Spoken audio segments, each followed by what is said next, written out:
మీరిందాక అన్నారు కదా సార్, ఒకరు ఇలాగా అదృష్టరత్నం ధరించారు. వాళ్ళ వల్ల చుట్టూ ఉన్నోళ్ళకి ఒక 15 మంది వరకు అది ఉంది అని చెప్పేసి. అలా ఎఫెక్ట్ చూపిస్తుందా అసలు?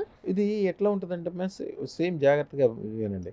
మీరు మీకు సంబంధం లేకపోయినప్పటికీ ఒక సెంటు షాప్‌లోకెళ్లారనుకోండి. హ్మ్.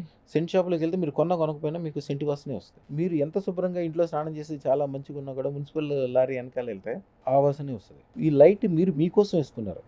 నేను కూర్చున్నాను. నాకు లైటింగ్ వస్తుంది కదా! హ్మ్. అలాగే మంచి వాళ్ళ దగ్గర ఉన్నప్పుడు ఎప్పుడు కూడా మంచి జరుగుద్ది.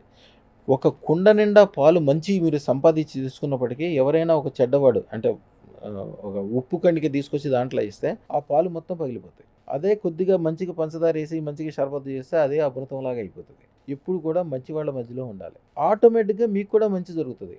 ఇప్పుడు నేనిందాక చెప్పాను. 100 కో 100 టాప్ 100 అందరూ కూడా 2 జాతుల్లోనే ఉన్నారు. ఎందుకున్నారు?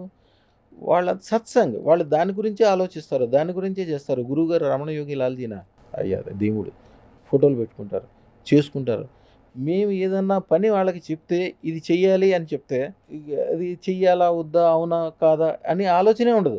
మల్లారెడ్డి గారికి ఎప్పుడైనా సరే రేపు చిలుకూరు ఎళ్ళండి అంటే తెల్లవారుజామున 3 గంటలకి ఆయన అక్కడే ఉంటాడు. ఓకే. రేపు తెల్లవారుజామున 3 గంటలకి అక్కడే ఉంటారాయన. ఆయన ఎంత గొప్పోడు. సంవత్సరానికి 1,00,000 మంది ఇంజినీర్‌లు తయారు చేస్తాడు. ఎంతమందికి ఉపకారం చేస్తాడు. ఆయనకి ఈ పని చేస్తే లాభము అని అనిపిస్తే చాలు చేసేస్తాడు అంతే. హ్మ్. ఆ ఎనకాల ధైర్యం ఏంటి? ఆయన ప్రతి దాంట్లో ప్రతి వీడియోలో చెప్తాడు అదృష్టం, అదృష్టం, అదృష్టం అని. హ్మ్. అంతే. అదృష్టరత్నం ఉన్న చోట విపరీతమైన ఆదాయము, తెలివి, శక్తి, బుద్ధి ఉంటది. మీ ద్వారా మీ ఎనకాల ఉన్నోళ్ళు, మీరంటే ఇష్టపడేవాళ్ళు, మీకు సంబంధించినోళ్ళు అందరూ బాగుపడాల్సిందే. ఓకే. ఒకళ్ళు బాగుపడతారు, ఒకళ్ళు బాగుపడరు, ఎనకాల ఎళ్తారా, ముందు ఎళ్తారా అని ఏం లేదు.